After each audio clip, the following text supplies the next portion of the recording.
प्यारे छात्र छात्राओं, सुप्रभात।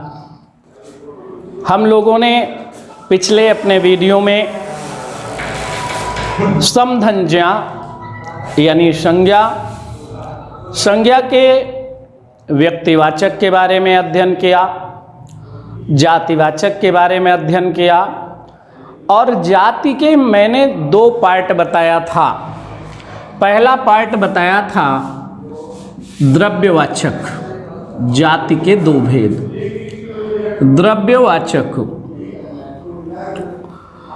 द्रव्यवाचक संज्ञा के बारे में पिछले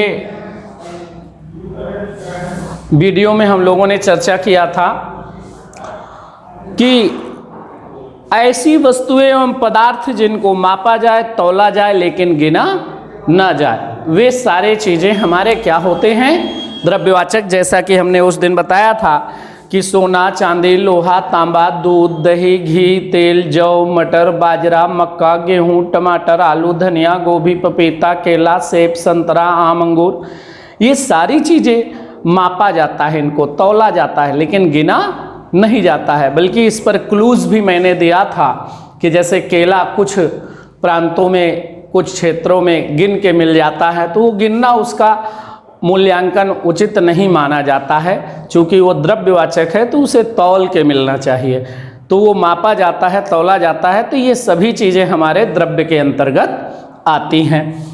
इसके बाद आज हम लोगों को चर्चा करना है दूसरे स्टेप पर इसके, जिसका नाम है समूहवाचक। समूहवाचक। रही बात ये कि अब आपसे कोई भी पूछे ये दोनों संज्ञाएं कहाँ से उत्पन्न हुई, तो आपको बताना है ये दोनों संज्ञाएं किसका विषय हैं? जातिवाचक। जातिवाचक संज्ञा के 2 भेद होते हैं और ये भेद, पहला भेद है द्रव्यवाचक और दूसरा भेद है समूहवाचक। अब समूहवाचक भी जाति का ही भेद है। समूह है क्या? समूह का भेद बताने के लिए ऐसी वस्तुएं यानी व्यक्तियों और वस्तुओं का समूह। कहाँ? व्यक्ति एवं वस्तु का समूह। वस्तु का समूह। व्यक्तियों एवं वस्तुओं के समूह को हम समूह कहते हैं। किसके समूह को? जो व्यक्तियों का समूह और वस्तुओं का समूह है। तो व्यक्तियों और वस्तुओं के समूह को हम लोग समूहवाचक संज्ञा कहते हैं। है तो ये जाति का विषय, लेकिन ये समूह इसलिए कहा गया क्योंकि इसमें व्यक्ति और वस्तु के समूह का क्या होता है? बोध होता है। जैसा आप लोग देख सकते हैं कि सैनिकों के समूह को हम लोग नाम देते हैं सेना। अनेक जाति संप्रदाय के समूह को कहा जाता है मेला। फलों के समूह को कहा जाता है गुच्छा। किरणों के समूह को पुंज कहा जाता है। लताओं के समूह को कुंज कहा जाता है। लताओं के समूह को कुंज। समूह, अनाज का समूह जब इकट्ठा होता है तो उसे आप लोग अपनी भाषा में क्या कहते हैं? ढेर। तमाम लोगों का समूह एक कहलाता है सम्मेलन। सभा, संघ, झुंड, बाग, वृक्षों का समूह, बगीचा भी इसे आप लोग कहते हो। तो बाग बगीचा जो है समूह है। तो सेना है, मेला है, गुच्छा है, पुंज है, ढेर है, सम्मेलन है, संघ है, टोली। आप लोग अक्सर शब्द बोलते हैं टोली। टोली ये आपके समूह का, आप बाजार शब्द बोलते हैं, बाजार, ये आपका समूह है। कक्षा, कक्षा, ये आपका क्या है? समूह है। जहाँ विद्यार्थियों का समूह इकट्ठा बैठता है उस स्थान को क्या कहा जाता है? कक्षा। तो आप कह सकते हैं कि सैनिकों के समूह को सेना कहा गया, अनेक जात संप्रदाय को मेला, फलों के समूह को गुच्छा, किरणों के समूह को पुंज, लोगों का एक समूह इकट्ठा होता है टोली, लताओं का समूह कुंज, ढेर, सम्मेलन, संघ, टोली, झुंड, बाग बगीचा, बाजार, परिवार, विद्यालय। परिवार भी आप इसी में ले सकते हैं। परिवार ये हमारे सब समूह का बोध कराते हैं। यद्यपि इनका उद्भव कहाँ से हुआ है? जातिवाचक से, लेकिन इनका प्रयोग जो होता है वह एक समूह के रूप में होता है। इसी कारण से हम समूह, तो समूहवाचक संज्ञा के विषय में आपको पता चल गया कि व्यक्तियों एवं वस्तुओं के समूह को समूहवाचक संज्ञा कहा जाता है। यानी ऐसे समूह जहां व्यक्ति और वस्तु के समूह का बोध हो, ऐसे संज्ञा जहां व्यक्ति और वस्तु के समूह का बोध किया जाता है या प्राप्त होता है, उसे हम समूहवाचक संज्ञा कहते हैं। अब बच्चों, पहली संज्ञा के बारे में हमने चर्चा किया था जिसका नाम था व्यक्तिवाचक। तो व्यक्तिवाचक में हमने बताया था एकल नाम का बोध होता है। एकल नाम, ऐसी विशेष वस्तु जिसका एकल नाम। दूसरी जातिवाचक की चर्चा हम लोगों ने किया था। तो जातिवाचक में हमने क्या बताया था कि जाति का बोध कराने वाली संज्ञाएं जातिवाचक संज्ञा कहलाती हैं, उस पर चर्चा हुई। जाति के दो पार्ट हमने बताया, एक द्रव्यवाचक और दूसरा बताया समूहवाचक। तो द्रव्यवाचक की चर्चा पिछले टर्न पे किया था हमने, समूहवाचक की चर्चा हो गई। अब हम लोग इसका पांचवा भाग पढ़ने जा रहे हैं। संज्ञा का पांचवा भाग कौन है? आपको पता है, भाववाचक संज्ञा। तो हम लोग भाव पर चर्चा करने जा रहे हैं और जिस संज्ञा का नाम है भाववाचक संज्ञा। भाववाचक संज्ञा।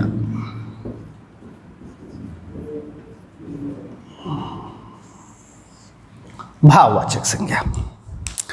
बच्चों, भाव के विषय में तो आप बहुत पहले से परिचित हैं कि भाव क्या होता है। केवल अभी भाव पर हम चर्चा करने जा रहे हैं। भाव क्या होता है?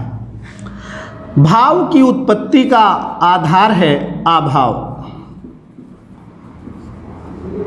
जब हमारे आपके जीवन में किसी चीज का अभाव होता है तो उसी से भाव की उत्पत्ति होती है। अगर हमारे आपके घर में चीनी नहीं होती तो उसका अभाव होता है, तो हम लोग मार्केट में जाते हैं और उसका भाव पता करते हैं। जिन चीज़ों का मानव जीवन में अभाव आता जाता है वही का भाव पता चलता जाता है। ये प्रथम दृष्टया बात हुई कि जब हमारे जीवन में किसी चीज़ का अभाव होगा तो वो भाव की उत्पत्ति कराता है। भाव को यहाँ पर बताया गया है कि वाचक बनाया जाए। वाचक का सही मायने पर अर्थ है हम बोलने योग्य उसे बताएं, यानी भाव को वाचक बनाया जाए। वाचक माने हम उसे बोल सके, बोला जा सके। आप लोग अनुभव किए होंगे, गांव देश में हमारे तमाम बच्चे रहते हैं। मान लीजिए कोई बच्चा है रामू, और उस रामू बच्चे को गांव में लोग बुलाते रमुआ। रामू से रमुआ बना दिया गया। तो वहाँ जो वा आया वो कुछ अतिरिक्त आया, तो वो वाचक बनाने के लिए जिन चीज़ों का प्रयोग किया गया वो क्या था? यहाँ पर इसको हम अपनी भाषा में क्या नाम देते हैं? प्रत्यय। यानी कुछ विशेषता लगाने के बाद ही हम किसी विषय वस्तु को वाचक बना सकते हैं। हम ये कह सकते हैं कि भाव की उपलब्धता तभी हमारे बीच आएगी जब हमारे जीवन में किसी चीज़ का अभाव होगा। कई बार हम लोग मार्केट में खड़े रहते हैं, अचानक कोई उधर से व्यक्ति गुजरता है और कहा बाबूजी दो, भिक्षा मांगता है। हट्टा कट्टा नौजवान भिक्षा मांगता है तो आदमी क्या कहता है? अरे भाई कुछ काम करो, कुछ काम करो, भिक्षा मत मांगो, रिक्शा चलाओ, कोई काम। तो वो कहता है कि आप हमें नसीहत मत दीजिए क्योंकि ये सब हमें ज्ञात है।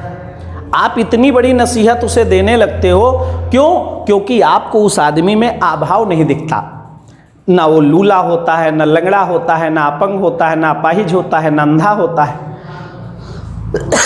इसके बाद भी वो भिक्षा मांग रहा है। तो आपको वहाँ क्या नहीं दिखा? आपको वहाँ ये नहीं दिखा।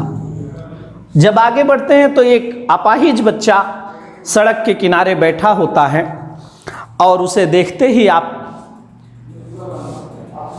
ठीक दोपहर में प्रचंड गर्मी में उस बच्चे के ऊपर कातर नज़र जब आपकी पड़ती है, तब आप अनायास जाके उसकी कुछ हेल्प करते हो। क्यों हेल्प किया आपने? क्योंकि आपको उसमें क्या दिखा? अभाव दिखा।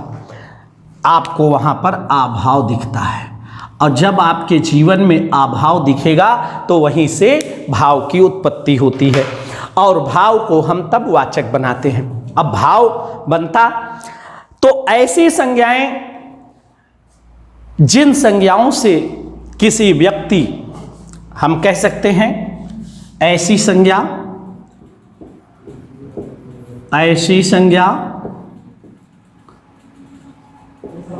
जिससे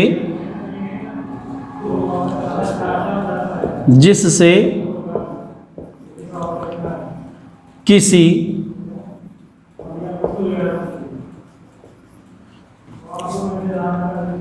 व्यक्ति, वस्तु, पदार्थ के गुण, धर्म, दशा, भाव, गुण, धर्म, दशा, भाव आदि का बोध होता है, आदि का बोध होता है।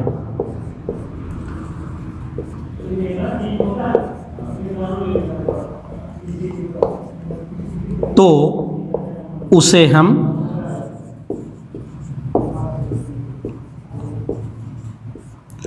भाववाचक संज्ञा कहते हैं।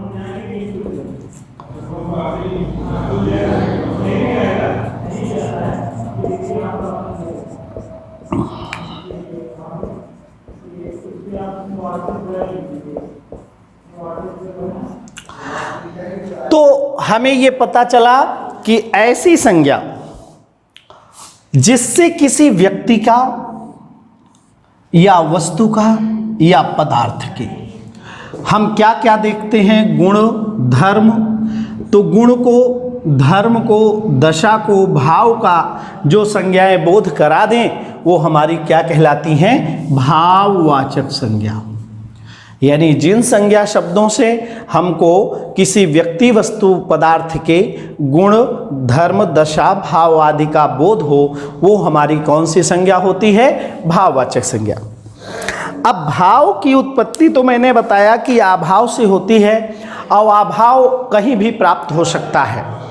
अब अभाव को पूरा करने में या विशेष बनाने में या उसे कुछ अच्छा करने के लिए हमें हर संज्ञाओं से जुड़ना पड़ेगा। कई बार परीक्षा में क्वेश्चन मिल जाता है कि जातिवाचक संज्ञा से भाववाचक संज्ञा बनाएं। जातिवाचक संज्ञा से भाववाचक संज्ञा बनाने का भी नियम है। अब हमने अभी ही बताया था कि किसी भी संज्ञा को वाचक बनाने के लिए, जैसे अभी हमने बताया कि रामू से गांव में उसे रमुआ बुलाया जाता है, उसी प्रकार उसमें कुछ अतिरिक्त चीज लगा दिया जाता है, और वही रामू जब कहीं से कमा के पैसे वाले बन जाते हैं तो रमुआ से वो रामू जी बन जाते हैं। यानी अभाव से भाव जगा, भाव की उत्पत्ति के कारण उसमें हमने कुछ एक्स्ट्रा लगाया। एक्स्ट्रा क्या लगाया है? उसमें हमने प्रत्यय लगाया है। उसी तरह किसी भी, चाहे जाति से भाववाचक बनाया जाए। अब ऐसा तो नहीं है कि भाववाचक नहीं, तो भाववाचक किससे बन सकता है? जाति से भाव बन सकता है, जाति से भाववाचक बन सकता है,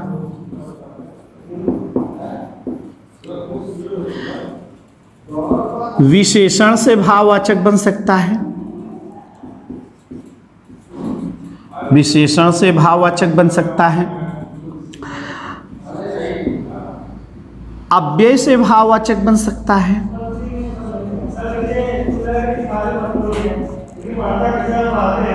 अव्यय को हम एक नाम और दे सकते हैं जिसे हम क्रिया विशेषण कह सकते हैं।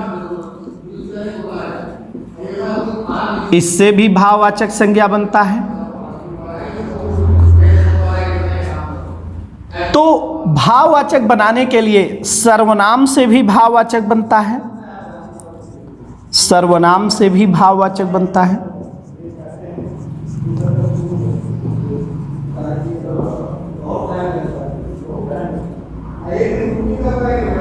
तो जाति से भाववाचक, विशेषण से भाववाचक, अव्यय से भाववाचक, सर्वनाम से भाववाचक, कई प्रकार संज्ञाएं हैं। अब इनसे हम भाव को वाचक में परिवर्तित कर रहे हैं। भाव तो हमारे पास है, उसे हम जब वाचक में ले जाते हैं तो हम किस तरह से भाववाचक बनाते हैं। ध्यान से देखिएगा कि भाव को वाचक कैसे बनाया जाता है। वाचक का मतलब मैंने अभी इससे पूर्व बताया था कि वाचक का मतलब है बोलने योग्य बताया जाए, जिसको हम बोल सकें, व्यक्त कर सकें, ऐसा तत्व वाचक कहलाता है।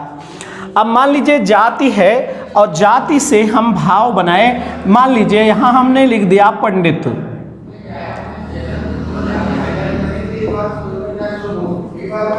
पंडित दे दिया।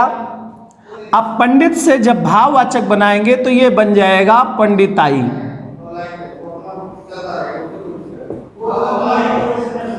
मान लीजिए हमने यहां स्त्री दे दिया, स्त्री एक जाति है, स्त्री से ये हमारा बन जाएगा स्त्रीत्व। मान लीजिए भाई शब्द दे दिया तो भाई से भाववाचक बनाने के लिए भाईचारा हो जाता है। मान लीजिए यहाँ पर हम किसी भी भाई, बहन, माता, पिता, हम कोई भी जाति से भाववाचक जब बनाते हैं तो उसमें हम पंडित से क्या बना दिया, पंडिताई। स्त्री से क्या बना दिया, स्त्रीत्व। भाई से क्या बना दिया, भाईचारा। तो ये हमारा जाति से भाववाचक बना। किससे बना, जाति से भाववाचक बना।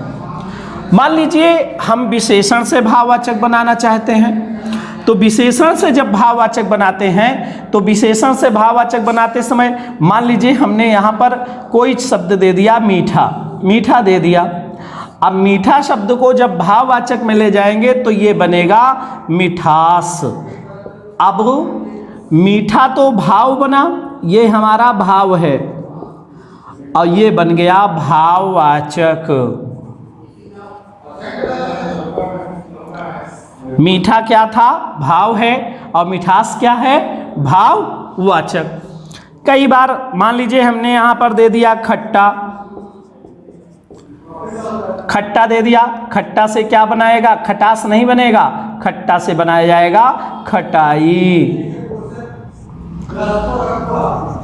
अब खटाई एक विशेषण भी है और खटास एक भाव बनता है, खटास एक भाव बनता है। अगर खटाई कहेंगे तो ये आपका विशेषण बन जाएगा, लेकिन अगर आप खटास कहते हैं, जैसे मीठा से मिठाई कह देंगे यहाँ पर, तो मिठाई जब कहेंगे तो मिठाई आपका यहाँ पर क्या बन जाएगा। कोई जानता होगा कि मिठाई क्या है, मिठास तो भाववाचक है, लेकिन मिठाई क्या होगा, मिठाई एक जाति हो जाएगी। मिठाई क्या हो जाएगी, जाति हो जाएगी। उसी तरह खट्टा तो यहाँ पर भाव है, खट्टा क्या है, भाव है, लेकिन खटाई क्या है, विशेषण है। और खटास क्या है, ये आपका भाववाचक संज्ञा है, भाववाचक संज्ञा।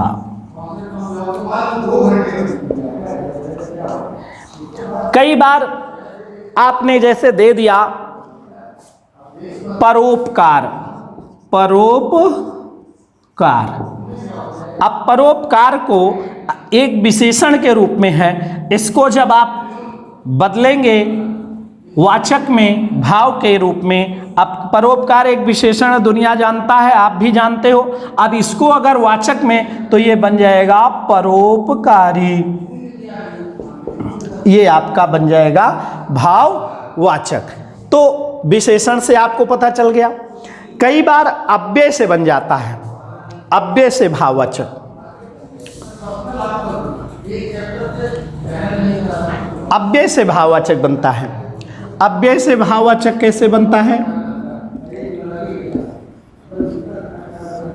मान लीजिए हमने दिया शाबाश,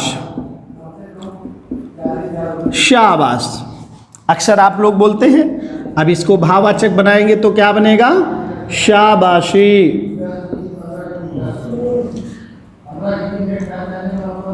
मान लीजिए आपको यहां पर दे दिया शाबाश, यहां पर आपको हमने दे दिया तीव्र। अतीव्र से क्या बनता है? तीव्रता। तीव्र से इसी में क्रिया विशेषण के भी शब्द आ जाते हैं। मान लीजिए आपको शाबाश से शाबाशी बनाया, तीव्र से तीव्रता बनाया। मान लीजिए हमने दे दिया मंद। मंद अक्सर आप लोग अपनी भाषा में बोलते हैं कि मंदी का दौर चल रहा है, तो मंद से क्या बन गया? मंदी। ये आपके क्या बन गए? विशेषण। कई बार आप लोग सर्वनाम से भाववाचक बनाते हैं। सर्वनाम, सर्वनाम से भाववाचक जब बनता है तो कैसा बनता है? मान लीजिए हमने दिया अपना। अपना, अपना से क्या बन जाता है? अपनत्व। अपना से अपनत्व बन जाता है। मान लीजिए यहां दिया मम। मम से क्या बन गया? मेरा। मेरा। कई बार हम लोग देते हैं अहम, तो अहम से क्या बन जाता? अहंकार। अब कई बार ऐसे सर्वनाम से, अव्यय से, जातिवाचक संज्ञा से, विशेषण से हमारे भाववाचक संज्ञा बन सकते हैं। लेकिन आप में सब ने यही देखा कि सब में कोई ना कोई प्रत्यय का प्रयोग किया गया है। अगर ये प्रत्यय लगा है तो इसका मतलब है कि ये हमारा यहाँ पर वाचक बनाने का जो मुख्य प्रयोग किया गया है वो यही प्रयोग है कि जब हम किसी भी विषय वस्तु में या किसी भी शब्द में जब हम प्रत्यय लगा देते हैं तो प्रत्यय लगाने से वह शब्द भाववाचक बन सकता है। मैंने शुरू में बताया था कि वाचक बनाने के लिए हमको कोई ना कोई प्रत्यय लगाना पड़ता है, और जब भी प्रत्यय लगाएंगे तो वो वाचक बनेगा। जिन शब्दों में, चाहे वो जाति हो, चाहे वो जाति के शब्द हों, चाहे वो अव्यय के शब्द हों, चाहे वो विशेषण हो, चाहे सर्वनाम हो, चाहे क्रिया विशेषण हो, किसी में हम जब अव्यय लगा देते हैं तो किसी में जब हम प्रत्यय लगा देते हैं तो वह हमारी भाववाचक संज्ञा बन जाती है। प्यारे बच्चों, संज्ञा प्रकरण में हमने व्यक्तिवाचक, जातिवाचक, द्रव्यवाचक, समूहवाचक, भाववाचक, ये 5 संज्ञाओं का अध्ययन किया है। पांचों संज्ञाओं में आपकी कोई असुविधा हुई हो, कोई बात आपको समझ में ना आई हो, तो उसको आप अपने कमेंट से या दूरभाष के माध्यम से आप हमें अवगत कराएं। हम उसे अगले वीडियो में आपको आपकी समस्या का निराकरण करेंगे। दूसरी एक बात ये हुई है कि इस संज्ञा प्रकरण का एक प्रैक्टिस भी चलेगा। तो प्रैक्टिस हम 5 संज्ञाएं हमारी आप जब पढ़ लेंगे तो अगला जो आपको एपिसोड में हम पढ़ाएंगे तो उसमें हम आपको इसकी प्रैक्टिस देंगे कि किस तरह से जातिवाचक संज्ञा भाववाचक में चली जाती है। कभी कभी जैसे मैं 1-2 उदाहरण देकर आपको समझाता हूं कि कई बार ऐसे क्वेश्चन आजकल पूछ रहे हैं कि वो भाववाचक संज्ञा है कि जातिवाचक है कि व्यक्तिवाचक है। जैसे कई बार आपको क्वेश्चन मिलते हैं, क्वेश्चन में दे दिया जाता है कि आजकल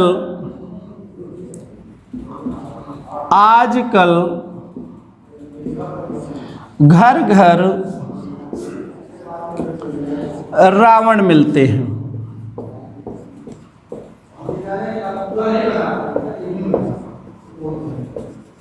क्वेश्चन है आजकल घर घर रावण मिलते हैं। अब यहां पर विकल्प है जातिवाचक,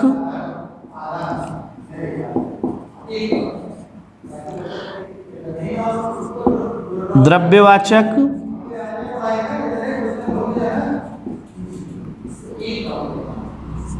व्यक्तिवाचक,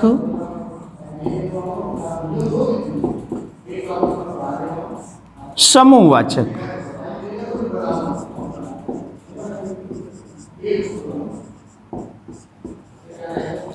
चार विकल्प आपके सामने मिल गया कि आजकल घर घर रावण मिलते हैं। रावण, अब रावण एक व्यक्ति है, दुनिया जानता है, आप भी जानते हो कि रावण एक व्यक्ति है। रावण व्यक्ति तो है, लेकिन एक सेंटेंस में प्रयोग किया जा रहा है कि सेंटेंस में रावण को क्या कहा गया है यहां पर। अब आप इसके भाव पर जाएं, इसके नाम पर मत जाएं।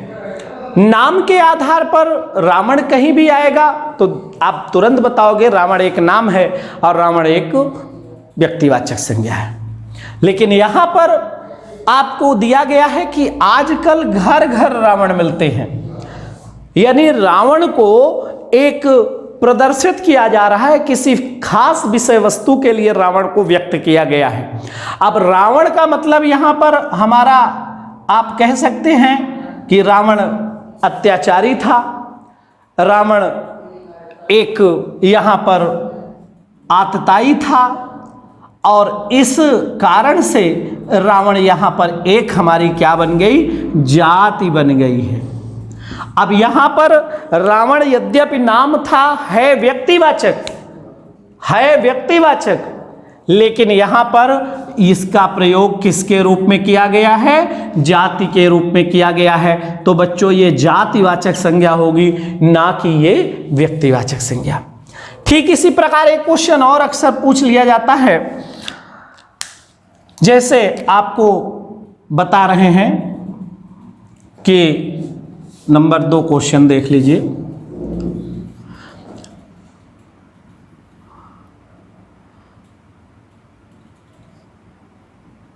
देश में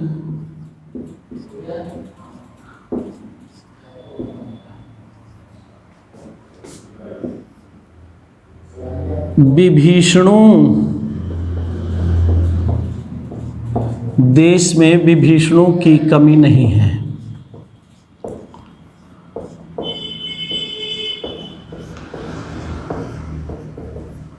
देश में विभीषणों की कमी नहीं है। अब विभीषण तो राम का भाई था, आपको पता है, रावण का भाई था विभीषण, लेकिन यहां पर विभीषण यहां पर हमारा देशद्रोही के रूप में जाना गया।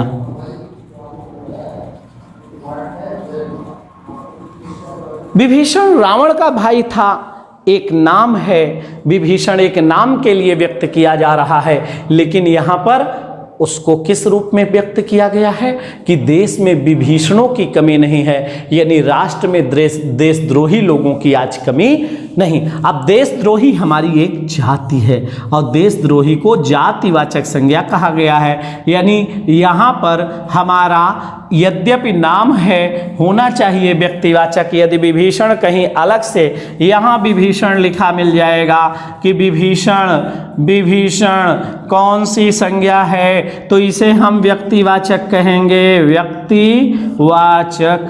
लेकिन अब सेंटेंस में क्या व्यक्त कर रहा है, सेंटेंस में विभीषणों की कमी नहीं। एक और नई बात बता दूं आपको कि जब भी व्यक्तिवाचक संज्ञा आएगी वो कभी बहुवचन में नहीं आएगी। ये बात याद रखिए कि व्यक्तिवाचक संज्ञा कभी बहुवचन में प्रयोग नहीं होती है। अगर व्यक्तिवाचक संज्ञा जापान को जापानो नहीं कह सकते, अमेरिका को अमेरिको नहीं कह सकते, इसलिए बच्चों याद रखिए कि जब भी व्यक्तिवाचक संज्ञा आएगी प्रयोग में तो सदैव एक वचन में आएगी। और यहाँ पर कई जगहों पर ऐसा लिखा मिल जाता है कि जब विभीषण को विभीषणों कहा गया है तो निसंदेह यहाँ पर कुछ और संज्ञा का प्रयोग किया गया है, यहाँ पर व्यक्तिवाचक संज्ञा नहीं है। एक तो ये भी क्लू आपको मिल सकता है। अगर ऐसे क्वेश्चन आते हैं तो इस तरह से आपको करना है। अगले वीडियो में हम आपसे इसी तरह के और तमाम ढेर सारे क्वेश्चन के साथ आपसे मिलते हैं। आपको उन क्वेश्चनों के बारे में बताएंगे जो अभी परीक्षाओं में हाल में पूछे जा रहे हैं। कई प्रासंगिक बातों के तहत आज मैं कुछ ऑप्शनल आपको कुछ शब्द दे रहे हैं जिनको आपको घर पर प्रैक्टिस करना है। प्रैक्टिस करना है कि इसमें कौन सी संज्ञा है। आपको खुद अपने आप को चिन्हित करना है कि हम कितनी संज्ञा इनमें से सही कर पा रहे हैं। तो मैं कुछ संज्ञाएं आपको दे रहा हूं कि आपको खुद अपने से अपनी कॉपी लेकर के आपको बैठना है और आपको खुद लिखना है कि इसमें कौन सी संज्ञा है। तो मैं संज्ञा दे रहा हूं अभ्यास कार्य के लिए आपको। जैसे ये आपका है अभ्यास। पहला अभ्यास आपको आज दे रहे हैं अभ्यास 1। इस अभ्यास में आपको क्या करना है कि हम कुछ संज्ञाएं दे रहे हैं और उसी के सामने आपको नाम लिखना है कि इसमें कौन सी संज्ञा है। जैसे मैं दे रहा हूं पहली संज्ञा इमारत, फिर दे रहे हैं अफ्रीका, फिर दे रहे हैं आपको एकादशी, फिर दे रहा हूं अरावली, फिर दे रहा हूं विंध्याचल,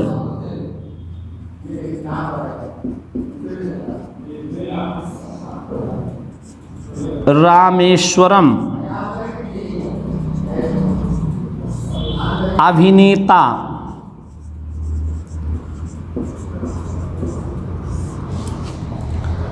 फिर आपको दे रहे हैं यहां पर अभिनेता के बाद आपको यहां पर दे रहा हूं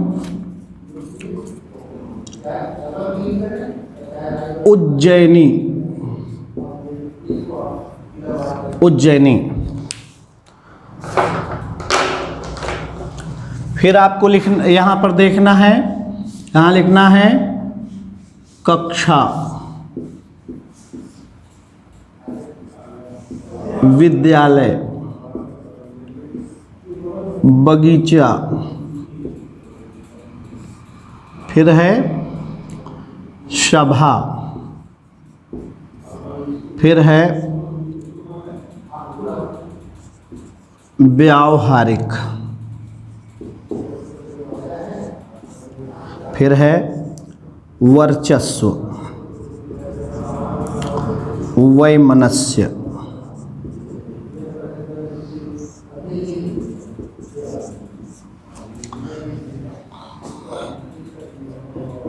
कामायनी, जीजा, नदी, हाथ, पैर, गेंद, सोना, मटर, गेहूं, अनाज, लौकी, पपीता,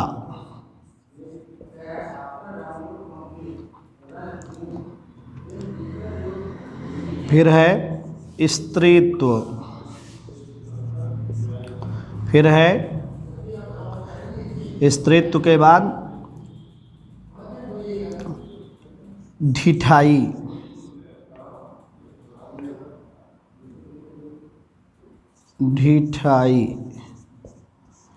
फिर है कड़वाहट,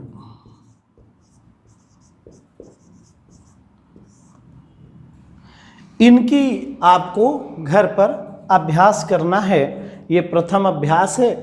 इनमें से इमारत, अफ्रीका, एकादशी, अरावली, विंध्याचल, रामेश्वरम, अभिनेता, उज्जैनी, कक्षा, विद्यालय, बगीचा, सभा, व्यवहारिक, वर्चस्व, वैमनस्य, कामायनी, जीजा, नदी, हाथ, पैर, गेंद, सोना, मटर, टमाटर, गेहूं, अनाज, लौकी, पपीता, स्त्रीत्व, ढिठाई, कड़वाहट। अब बच्चों इनमें आपको ये पता करना है कि किस में कौन सी संज्ञा है, कौन सी व्यक्तिवाचक है, कौन सी जातिवाचक है और कौन सी द्रव्यवाचक है, कौन सी समूहवाचक है।